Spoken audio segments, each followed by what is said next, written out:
Hi. Happy Friday, everybody. I almost forgot what day it was. It's just been completely crazy this past week. I wanted just to come on here. What you can see from the title is I want to talk about something that I think a lot of people are going to be concerned about if you're on a weight loss journey. For those of you who are a little bit newer to me, I've added a lot of friends recently. But for those of you who don't know me, my name is Sheree. I am from Seattle.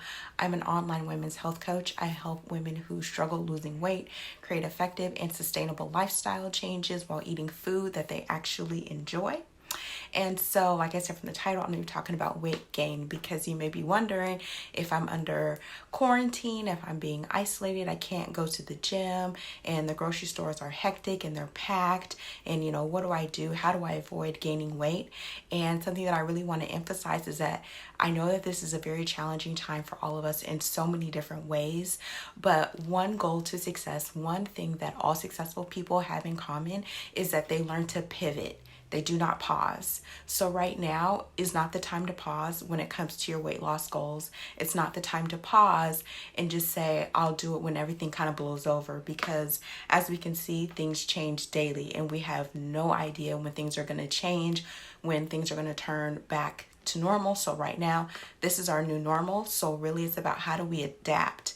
How do we keep our goal the same, but maybe take a slightly different route to get there? And so today I want to share some tips with you that I think are really practical, but I really want you to try to keep them in the forefront of your mind as you're going forward throughout the days ahead.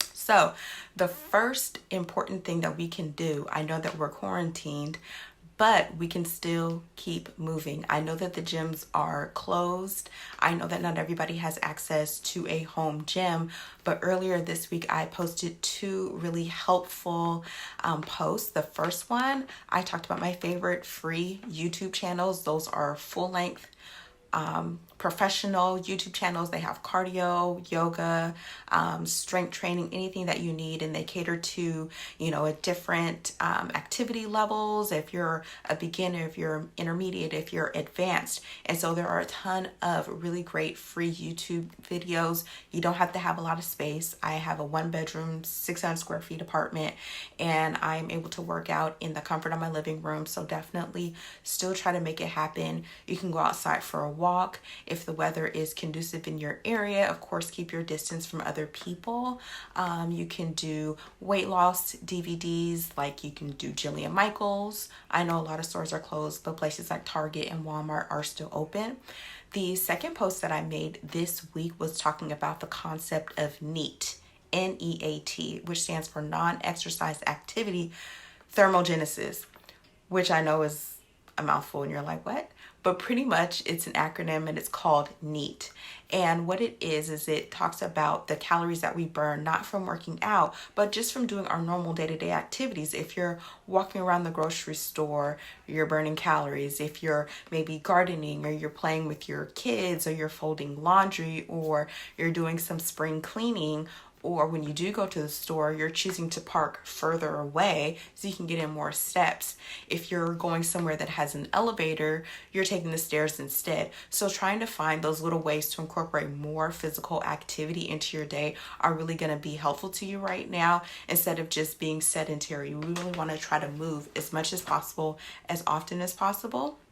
And Shabrinka, you said, I feel like I am dying physically and mentally since my gym is closed. Will attempt to work out tomorrow. I'm sorry that you're feeling that way. I know it's frustrating. The gym is home to a lot of people. It is such a huge stress reliever, and it really works to boost our endorphins. So I understand that you're feeling frustrated, but I really hope that you'll attempt a home workout tomorrow. Let me know how it goes. I hope you do something really fun. Maybe you'll discover something new and exciting. So after movement, I want to talk about water. So we really want to own in on these key concepts. And so what water does, it helps to flush out different toxins. It helps to keep us regular, helps to clear up our skin. It's really great for just detoxing. And so it's really good to get about half your body weight in ounces of water per day. If you have a hard time drinking more water, you can add lemon to your water. You can add cucumbers. You can add lime. Whatever it takes for you to get in more water is definitely something that you need to do. And then the third tip, which is the most important tip, which can be the hardest tip, but not impossible, is dialing in on your nutrition. So in order to lose weight, you have to be eating foods that are conducive to that goal.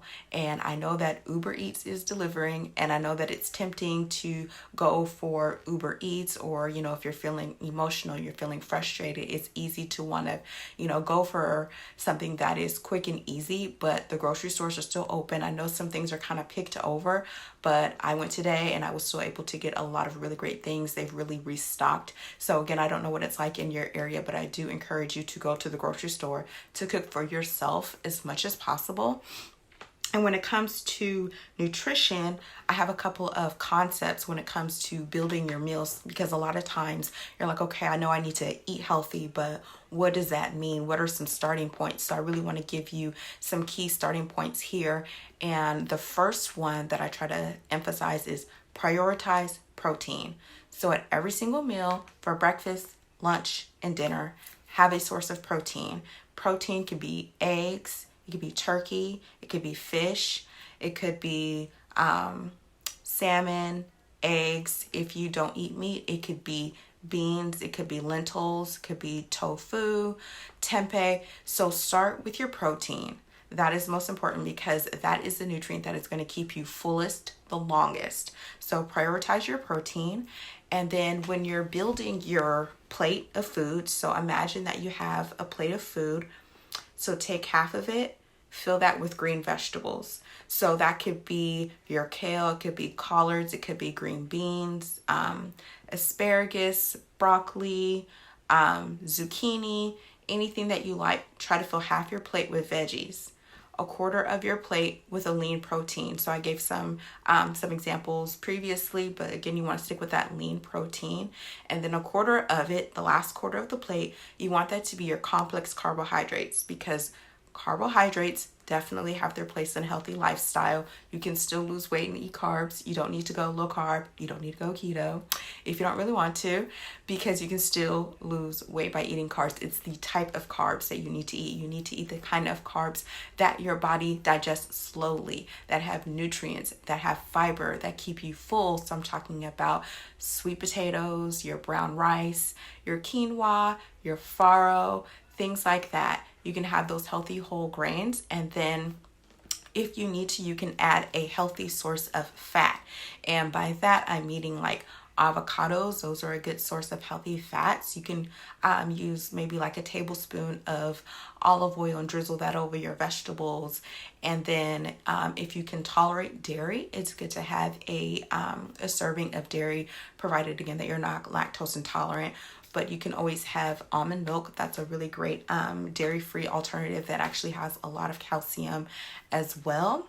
And you want to make sure that you're eating frequently throughout the day instead of eating like once or twice a day.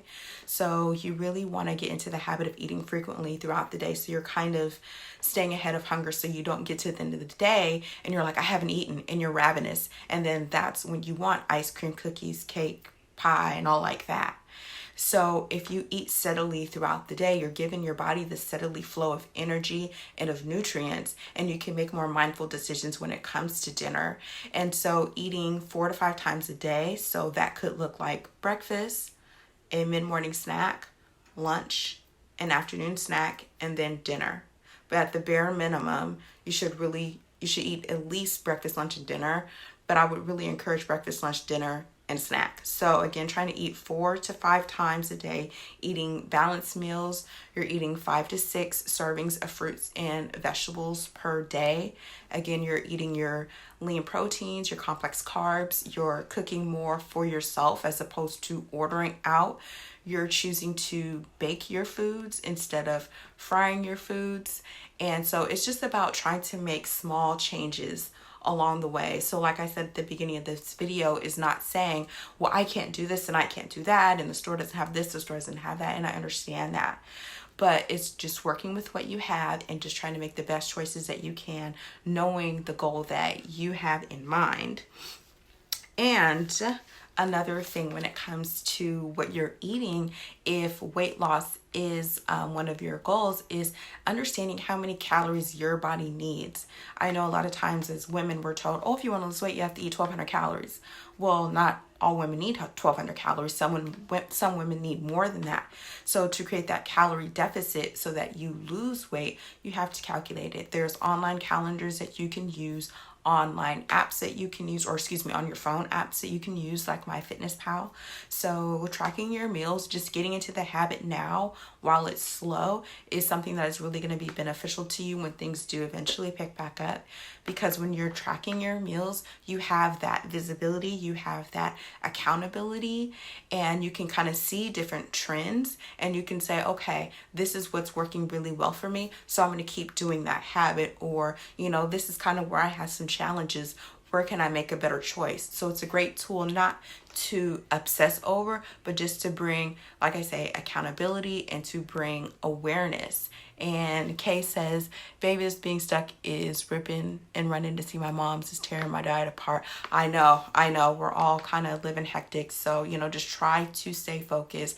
If you can, at the beginning of the week or whatever is a day that you have some free time, is just to write down your plan for the week, what you want to eat for your meals, and just have that planned out. Try to go to the grocery store and pick out as many healthy items that you can, and just start building some meals with that formula that I provided of half your plate with vegetables, focusing on protein, complex carbs. And I know it's tempting, when you're busy, when you're stressed, to use Uber Eats. But again, just trying to cook as much as you can, whenever you can, and just being really mindful of your food choices. I think it'll help you. And Shabrinka says, just found a 20-minute workout that I would attempt in the morning. Great. I hope you like it. Good. That is good. And then I just wanted to end this video with letting you guys know that I do have a free 5-day meal prep program, and it is a guide to help you create 5 days worth of simple and healthy meals in less than 2 hours. And so if you want that guide, I will post a link and then you can download that. And I think it'll definitely help you jumpstart your journey and kind of keep you focused on whatever goal it is that you have in mind.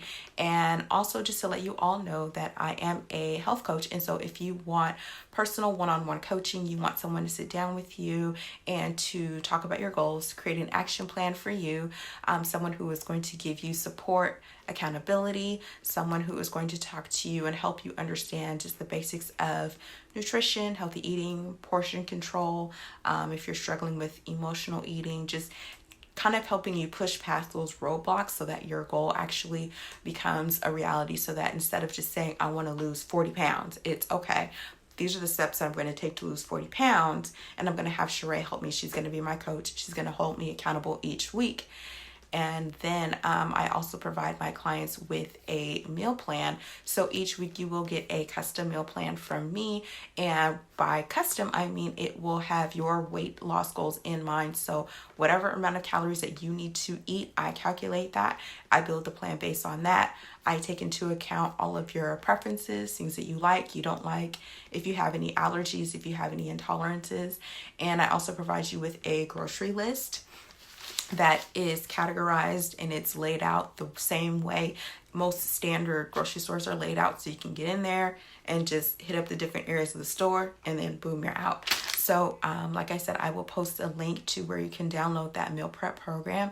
And if you are interested in one-on-one coaching, then just please send me a DM. I am offering free 30-minute discovery calls. If you wanted to just talk about your goals and see how I might be able to support you, I would love to talk to you. So again, you can DM me about that. And I don't see any more questions, but I want to thank you guys for tuning in. I really hope this was helpful.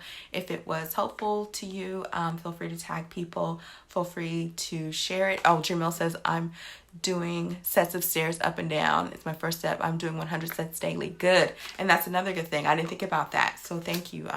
My apartment, I don't have any stairs, but definitely if you have stairs, going up and down the stairs, that is a great way to get in some activity and movement. So I hope this helped. If you have any questions, questions, please let me know. And I thank you guys for tuning in. Remember to take care of yourselves, to breathe, to love yourselves, and just to know that this too shall pass, and we're gonna get through this. And Sonia, yes, accountability is key, and if you want that support, then I am available to help you. So thank you all for watching.